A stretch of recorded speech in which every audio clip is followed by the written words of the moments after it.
पाकिस्तान नहीं होगा कंगाल, कंगाल होने की कगार पर था। पाकिस्तान के ऊपर कई देशों का कर्जा है, जिसमें से सबसे बड़ा कर्जदार वो सऊदी अरब का है। सऊदी अरब के साथ उसने कई सारी हाल फिलहाल में डील की, डिफेंस डील, हथियार डील, कद्दू डील और ये डील।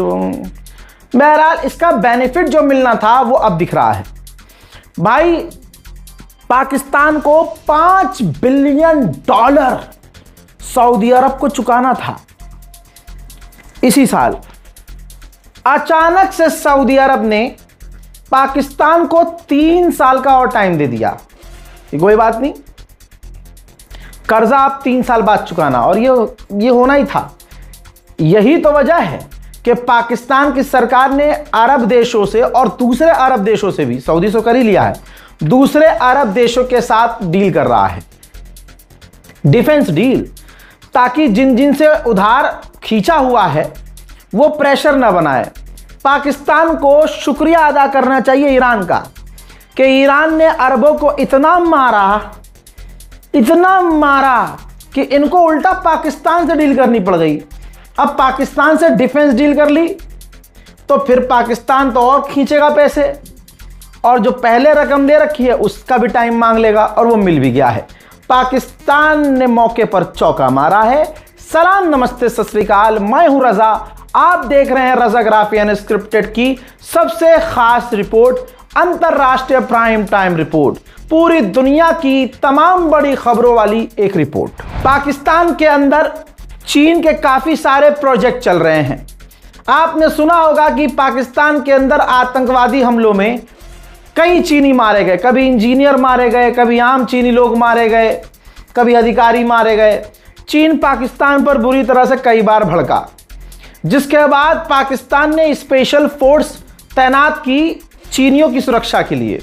लेकिन बलोचिस्तान के अंदर चीन का जो प्रोजेक्ट चल रहा था भाई, वहां पर बलोच लड़ाकों ने 6 चीनी मजदूरों को गोली मारकर कत्ल कर दिया, जिसके बाद पाकिस्तान की सरकार के हाथ पैर फूल गए हैं। उधर सालाना रिपोर्ट के अंदर पाकिस्तान ने बताया है कि पाकिस्तान के अंदर सन 2026 में 3145 हमारे पाकिस्तान में आतंकी हमले हुए हैं, जिसके अंदर 303 पाकिस्तानी फौजियों की, और कहा जा रहा है कि 819 आम पाकिस्तानियों की मौत हो गई है। लेकिन पाकिस्तान सुअर की औलाद ये नहीं बता रहा कि खुद कितना आतंक पीओके में मचा रहा है। आम सीधे साधे पाकिस्तानियों को कत्ल कर रही है पाकिस्तान की फौज।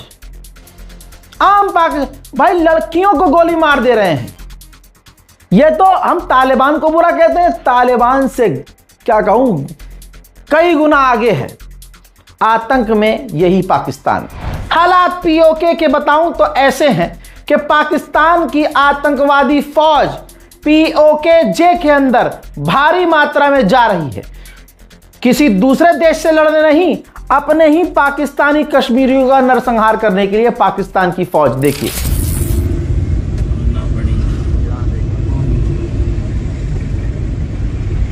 आप सोच नहीं सकते कि पाकिस्तान कितना गुनाह कर रहा है।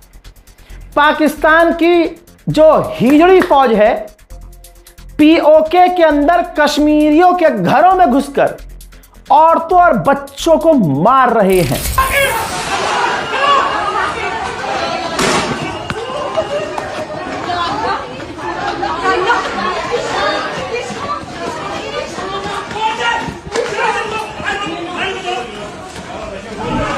वहीं पाकिस्तान की हिजड़ी सरकार ने ऑर्डर दिया है पाकिस्तान के पीओके के अंदर मौजूद पुलिस अफसरान को कि जो भी प्रदर्शनकारी दिख रहा है सब पर केस करो। आज पाकिस्तान चांद के नॉर्थ और साउथ पोल दोनों पे पहुंच चुका है। आज पाकिस्तान ने तमाम कर्जे उतार दिए जी। आज पाकिस्तान मुल्क मैक्रो कर्जा देने की सोच रहा है, और आज पाकिस्तान में बिजली जो है वो वाफिर मिकदार में है। सोच रहे हैं किसी गरीब मुल्क को दे दें, ईरान वगैरह या अफगानिस्तान वगैरह को। आज पाकिस्तान में दूध और जो है ना शहद की नहरें बह रही हैं, मगर सिर्फ गलत है जो पुलिस है, सिर्फ पुलिस को। उधर मुजफ्फराबाद के अंदर भी प्रोटेस्ट शुरू हो चुके हैं। जगह जगह खौफ का माहौल है। इसका जिम्मेदार कौन है? इसका जिम्मेदार सिर्फ और सिर्फ आसिम चुदीर है। इन तमाम पाकिस्तान के आतंक पर पूरी दुनिया में कोई नहीं बोला। बोला तो भारत बोला। भारत के विदेश मंत्रालय के द्वारा कहा गया है कि पाकिस्तान जो अपनी आवाम के साथ कर रहा है वो हैवानियत है। वो बात अलग है, सीजेपी में प्रदर्शनकारियों को भारत के अंदर छोटी छोटी बच्चियों पर केस किया जा रहा है। उन्हें खुद मोदी सरकार और मोदी जी पकड़वा रहे हैं, फंसवा रहे हैं, पिटवा रहे हैं। लेकिन बोलना नहीं है ये। आगे बढ़ते हैं। गजब बेइज्जती है। ताइवान की हवा निकली है। ताइवान के करीब अचानक से कई सारे चीन के युद्धपोत नजर आए हैं, जिसके बाद ताइवान ने भी अपने जहाज तैनात कर दिए हैं। अमेरिका ने और 10 और देशों ने पूरी दुनिया को वार्न किया है कि नॉर्थ कोरिया के आईटी वाले पूरी दुनिया में अलग अलग जगह फैल के आप जिन भी देश में रहते हैं वहां के सेंसिटिव डेटा को हैक करने की कोशिश कर रही है। साले चुंदी आंखें, इनकी आंखें तो पूरी खुलती नहीं है, ये पता नहीं क्या चुराने निकले हैं।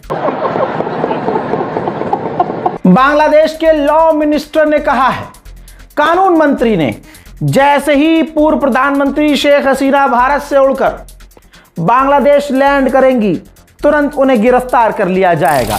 मेरे दोस्तों, गुलाबी सुअर ने एक बार फिर से कहा है।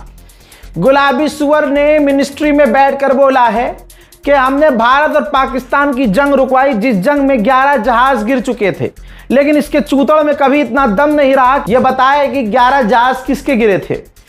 ठीक है, आगे इसने यह कहा है कि जब मैंने दोनों को धमकी दी, यानी पाकिस्तान और भारत को एक ही लेवल पर रख के यह धमकी दिया कि मैं तुम पर 250% टैरिफ लगाऊंगा, फिर दोनों ही चीखे, गुस्सा हुए, नाराज हुए। उसके बाद खुद कहा कि हम सीज फायर करना चाहते हैं। मोदी जी बड़े डरपोक हो यार, तुम इतने डरपोक।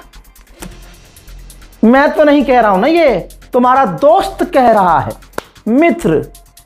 रील बनाना बंद कीजिए, रोना बंद कीजिए। मेरी माँ को गाली बकी है इन बच्चों ने। मानो इन्होंने मेरी माँ को गाली बकी है। छोटे छोटे बच्चे, उनको गले लगा के मार्गदर्शन करना चाहिए। अरे यहाँ गले लगाने की बात कर रहे हो, पीछे से गला दबा रहे हो। दुनिया चू नहीं है, सबको दिख रहा है। मोदी जी और मोदी जी की भीड़ नंगा डांस कर रही थी। डोनाल्ड ट्रंप नमस्ते ट्रंप, डोनाल्ड ट्रंप नमस्ते ट्रंप कर रहे थे। उसी ने नमस्ते कर करके, तेल लगा लगा कर हकीम जुल्फकार की तरह इनकी टांगें चौड़ी कर दी। अब सुनिए, औकात क्या है 56 इंच की, वो दुनिया जानती है। भारत का दोस्त रूस है। रूस से हम तेल लेते हैं। डोनाल्ड ट्रंप ने कह दिया है कि जो भी रूस और ईरान से तेल लेगा हम उस पर 100% टैरिफ लगाएंगे। अब इसमें भारत भी लपेटे में आएगा। तो 56 इंच की छाती वाले मोदी जी ने कहा है, उनकी सरकार ने कहा है कि हम क्लोजली मॉनिटर कर रहे हैं। वाह वाह, मजा आ गया। क्या दमदार सरकार है मोदी जी की। ये औकात नहीं कहने की कि लगा के दिखाए टैरिफ, हम अमेरिका के ही प्रोडक्ट बैन कर देंगे, हम अमेरिका से बिजनेस बंद कर दें ना, क्लोजली मॉनिटर कर रहे हैं। ब्रिक्स ऑर्गेनाइजेशन ग्रुप की समिट इस बार भारत में नई दिल्ली में होने वाला है। 18वीं ब्रिक्स की मीटिंग है ये, भारत इसे होस्ट करेगा। तो मोदी जी ने शी जिनपिंग चीन के राष्ट्रपति को इनवाइट किया और साथ में रूस के राष्ट्रपति व्लादिमीर पुतिन को भी इनवाइट किया है। भारतीय विदेश मंत्रालय ने बहुत बढ़िया काम किया और बताया कि 139 भारतीयों को रूस से हम आजाद करा चुके हैं, जबरदस्ती, जिन्हें सेना में भर्ती कर लिया गया था रूस की आर्मी के द्वारा। और अभी भी 2 दर्जन लोग रूस में फंसे हुए हैं। हम काम कर रहे हैं कि उन्हें भी सुरक्षित वापस लाया जाए। नॉर्थ कोरिया ने कहा है कि इलाके में जो अमेरिका अपनी फौज बढ़ा रहा है ना, उससे जंग हो सकती है। अगर नॉर्थ कोरिया वाला चुंदा उतर गया, जिस दिन जंग में अमेरिका का अमरी और का अलग कर देगा। इंडोनेशिया के राष्ट्रपति ने कहा कि साउथ कोरिया के गवर्नमेंट के रिक्वेस्ट पर मैं रिस्क लूंगा और मैं खुद नॉर्थ कोरिया जाऊंगा और साउथ कोरिया से नॉर्थ कोरिया की बातचीत कराने के लिए मीडिएशन करूंगा। अच्छी बात है। हजरात मोहतरम, मेरे पीछे एक फाइटर जेट है। ये एक मुस्लिम देश का फाइटर जेट है। इस फाइटर जेट का नाम है कान फाइटर जेट। नहीं, ये वाला कान नहीं, और तुर्किश होगी कोई लैंग्वेज। तो ये तुर्की का 5th जनरेशन का एडवांस फाइटर जेट है। तुर्की ने अब दिन के उजाले में दुनिया के सामने इसका सफल परीक्षण कर लिया है। आइए थोड़ा हिंदुस्तान का हाल भी दिखा देता हूं। भैया, जब से आरएसएस वाले मोदी के हाथ में ये हमारा भारत गया है, बेड़ा गर्क हो रहा है। अब टीम इंडिया जो हॉकी वाली टीम है हमारी, उसका भी पूरी तरह से बेड़ा गर्क करने में मोदी सरकार लगी हुई है। भाई, पहले जर्सी हमारी इंडिया की अंधा भी देखकर पहचान लेता था कि भाई ब्लू जर्सी यानी इंडिया। यहां इन्होंने क्या किया है, एक गंदा सा अजीब सा, मतलब वो कर दिया है, ऑरेंज जूता, ऑरेंज कच्छा, ऑरेंज भाई शर्ट, सब कुछ ऑरेंज ऑरेंज कर दिया है। हॉकी टीम की भगवा जर्सी देखकर पूर्व कप्तान वीरेन भी भड़क गए हैं। बोले, हमारी पहचान हमेशा से ब्लू रही है, यह शर्मिंदा करने वाला है। कोई आम आदमी दोगला हो तो समझ में आता है, कोई आम आदमी हरामी हो समझ में आता है, लेकिन एक देश का प्रधानमंत्री इतना झूठा, इतना मक्कारी कर रहा हो, चेयर पर बैठकर, इतने सुप्रीम पद पर बैठकर। मैं तो प्रधानमंत्री नहीं कहता मोदी को, मैं कहता हूं इस देश के राजा है। लेकिन एक राजा कितना दोगला हो सकता है। जहां ये रोज रीलबाजी कर रहे हैं, आज की ताजा रील में उन्होंने कहा कि मैं, जिन्होंने मेरी माँ को गाली बकी, मैं उन्हें माफ करना चाहता हूं। अरे माफ करना मैं उन्हें गले लगाना चाहता हूं, मार्गदर्शन करना चाहता हूं उनका। अच्छा, सामने से ये कह रहे हैं कि मैं उनको गले लगाना चाहता हूं, और दिल्ली पुलिस से गला लगवा कर गला दबवा रहे हैं। इस पर दुनिया चुप है क्या? इस पर दुनिया देख नहीं रही क्या? देखिए, सुनिए इनकी बेकार की बातें। हाय फ्रेंड्स, आज तो मन करता है बस आपसे ही बातें करूं। जंतर मंतर पर जो कुछ भी हुआ, देश और दुनिया ने देखा है। कुछ शरारती बच्चों ने भद्दी भद्दी गालियां बोली। किसी भी सभ्य समाज को शोभा न दे ऐसे शब्दों का प्रयोग किया गया। मुझे तो गालियां दी गई, मेरी स्वर्गीय माता को भी गालियां दी गई। न जाने कितना भद्दा स्वरूप था। लेकिन मैं आज बात करना चाहता हूं कि बचपन में गलतियां होती हैं। हालात इतना दोगलापन वाला है कि आप सोच नहीं सकते। और हिंदू कितना दोगला हो चुका है, मुझे बोलने की जरूरत नहीं है। ये जो हमेशा आपने हिंदू मुसलमान की नफरत को अंदर डाला है ना, यही वजह है कि आज जब आप पहली बार 2014 के बाद हिंदू मुसलमान एक प्लेटफॉर्म पर आए सीजेपी प्रदर्शन में, तो मोदी सरकार झेल नहीं पाई है। आप सोचिए, अगर चींटी मुसलमान के पैरों से मर जाए तो शोर मच जाता है। यह खुद अपने भगवान का पैसा चुरा ले तो रिपोर्ट नहीं आती है। ऐसे ही इस खबर को आप नहीं देखेंगे। खबर यह है कि ये जो आप व्यक्ति को देख रहे हैं, सोने का मुकुट है, उत्तराखंड की बात है। बद्रीनाथ धाम स्थित आश्रम से भगवान बद्री नारायण का सोने का मणि जड़ित मुकुट चोरी कर लिया गया है। इस मामले में साधु राघव राम पाठक उर्फ राघव दास की गिरफ्तारी हुई है। वो यूपी के जिला श्रावस्ती के रहने वाले हैं। मुकुट बरामद हो गया है, लेकिन आपने देखा कि किस तरह से पंडित जी का जो मुंह है वो ब्लर करा गया है। ये है आज के दोगले दूसरे समाज की हकीकत। मुसलमान होता तो प्राइम टाइम डिबेट में ब्रेकिंग न्यूज में चल रहा होता। एक और स्टेट है मध्य प्रदेश, जहां हिंदू मुसलमान, वहां हर हिंदू मुसलमानों से सिर्फ नफरत करने में लगा हुआ है, जबकि असलियत में उनकी औकात क्या है। ये है मध्य प्रदेश के अंदर एक एम्बुलेंस के अंदर ऑक्सीजन नहीं। यह बच्चा जो तस्वीर में आपको दिख रहा है, यह मर चुका है, तड़प तड़प के मरा है, क्योंकि यह ऑक्सीजन नहीं था।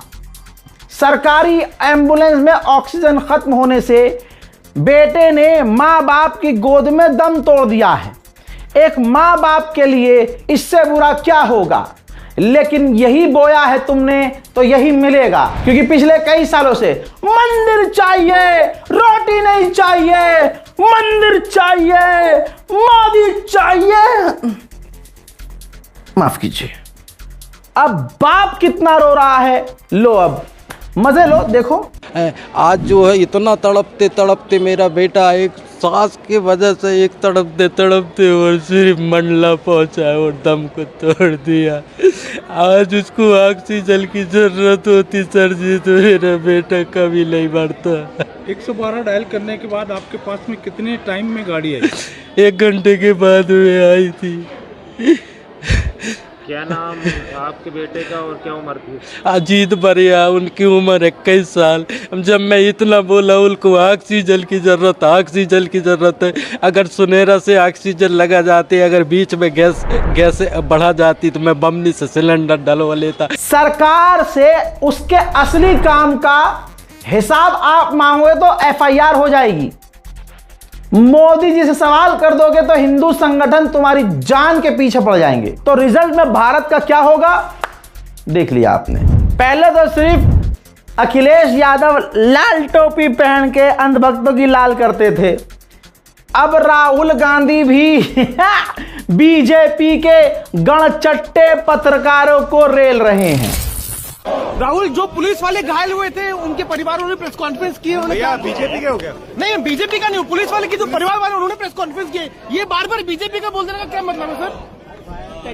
तरीका नहीं है सर, आप हर बार बीजेपी का बोल देंगे। वहीं नफरत फैलाने वाली टुच्ची का लियाकत, आहा नाम प्यारा है ना, कमेंट कर दीजिएगा। टुच्ची का लियाकत अब पाठशाला शो में गई है। पाठशाला में मोदी जी की टट्टी खाने वाले लोग अक्सर आपको नजर आते हैं। अब ये शिक्षा पर बात कर रही थी। राहुल गांधी की पार्टी यानी कांग्रेस को रोस्ट करने की कोशिश कर रही थी, शिक्षा नहीं लिख पा रही थी। शिक्षा ये चली है पाठशाला चलाने, औकात है इनकी। बीजेपी के पैसे पे पलने वाली टुच्ची का लियाकत भाई, साड़ी पहन के बुढ़िया 250 ग्राम का मेकअप करके, लिपस्टिक चिपस्टिक पोत के, आधा घंटा मेकअप आर्टिस्ट से मेकअप करवाकर, पूरी स्क्रिप्ट लिखवाकर, टेलीप्रॉम्प्टर लगवाकर, इनकी औकात नहीं है। यूट्यूबर्स, न्यूज रिपोर्टर जो यूट्यूब पर रिपोर्टिंग करते हैं, चेक कर लेना, चैलेंज कर रहा हूं, कोई भी स्क्रिप्ट से नहीं बोलता, लेकिन टुच्ची का लियाकत जैसे लोग बिना स्क्रिप्ट के नहीं बोल पाते। यहां तक कि ये शिक्षा लिखना चाह रही थी, शिक्षा नहीं लिख पाई। देखिए, ये न्यूज की पाठशाला है और गलतियां फौरन पकड़ी जाती हैं। मैं आपको बताती हूँ। चलिए आज शुरुआत जरा नोट बाबू से की जाए। प्रणाम करेंगे हम नोट बाबू को। जी भैया। तो प्रियंका गांधी शिक्षा की बात कर रही थी। क्या कह रही थी? वो ये कह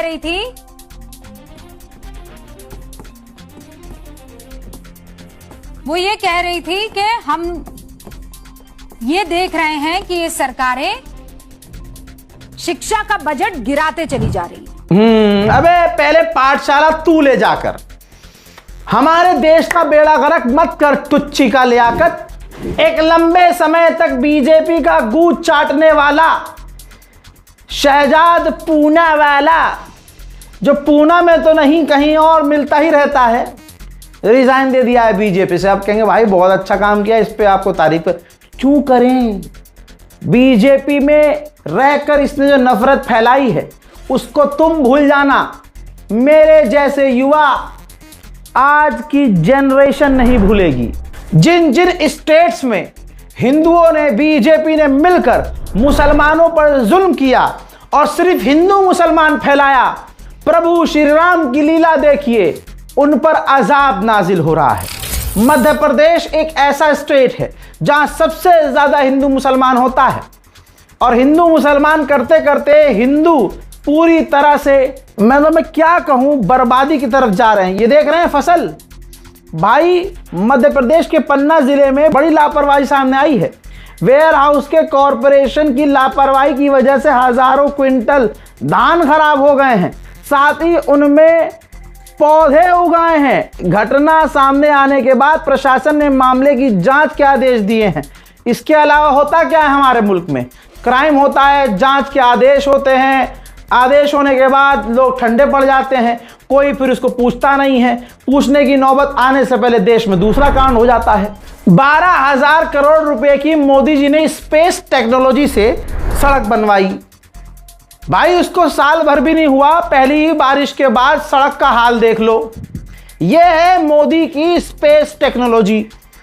गंड भक्तों से कुछ कह दो तो अभी कुत्ते की तरह रोने लगेंगे, जान से मारने की धमकी देंगे और पुलिस उनकी गुलामी करती नजर आएगी। यूपी दिल्ली सहारनपुर एक्सप्रेसवे बारिश के बाद कई स्थानों पर क्षतिग्रस्त हुआ है। इससे पहले शामली में एक स्थान पर यह एक्सप्रेसवे धंस गया था। अप्रोच रोड भी इसी तरह से क्षतिग्रस्त हुई है। सड़क की बजरी उखड़कर रास्ते पर फैल गई है। 12,000 करोड़ के बजट से तैयार ये एक्सप्रेसवे 14 अप्रैल सन 2026 को देश को समर्पित किया गया था, जो सड़क अब पहली बारिश में घायल नजर आ रही है। हर हर मोदी, घर घर मोदी। कांवड़ यात्रा शुरू हो चुकी है, सड़कें बंद हो चुकी है। जो दोगले हिजड़े कहते थे सड़क पर अब नमाज नहीं होगी, नहीं पढ़ सकते, अब पूरे देश की सड़कें जाम हैं। कांवड़ यानी अब गुंडागर्दी शुरू हो चुकी है। बीजेपी के गुंडे, बीजेपी के नफरती सौदागर। अब कांवड़ जब शुरू हुआ है तो अब मुसलमानों की दुकान पर जा रहे हैं। कांवड़ यात्रा में नेतागिरी चमकाने का दौर शुरू हो चुका है। हिंदूवादी नेता सचिन सिरोही अपने जत्थे गुंडे के साथ, तमाम गुंडों के साथ मुस्लिम होटलों को पकड़ने पहुंचे। दीपक होटल का मालिक मुर्तजा है। यह दावा किया गया कांवड़ यात्रा में इस होटल की सेवाएं पहले से बंद थी। इस बंद की जानकारी पुलिस को भी थी। सचिन सिरोही मेरठ से हरिद्वार मुस्लिम होटल पकड़ो अभियान चलाने का ऐलान कर चुके हैं। सिरोही ने इस कार्यक्रम के कवरेज के लिए दिल्ली की मीडिया तक को आमंत्रित किया था। आप देख रहे हैं, पुलिस को ले जाकर हिंदू गुंडे, बीजेपी के गुंडे पुलिस को अपने साथ ले जाकर जो होटल पहले से बंद है उन पर जाकर अटैक कर रहे हैं, ड्रामा कर रहे हैं, नेतागिरी कर रहे हैं। सोचिए, आज के ये मोदी वाले हिंदू, क्योंकि ये अपने काम में इतना फ्रॉड करते हैं, धोखा देते हैं, लूटते हैं, तो इनका काम तो चलता नहीं है। मुसलमान साफ सुथरे, पाक पाकीज़ा, सफाई सुथराई और तो और बढ़िया खाना, ईमानदारी से बिजनेस करना, तो सारा जो झुंड है वो इन्हीं के पास जाता है।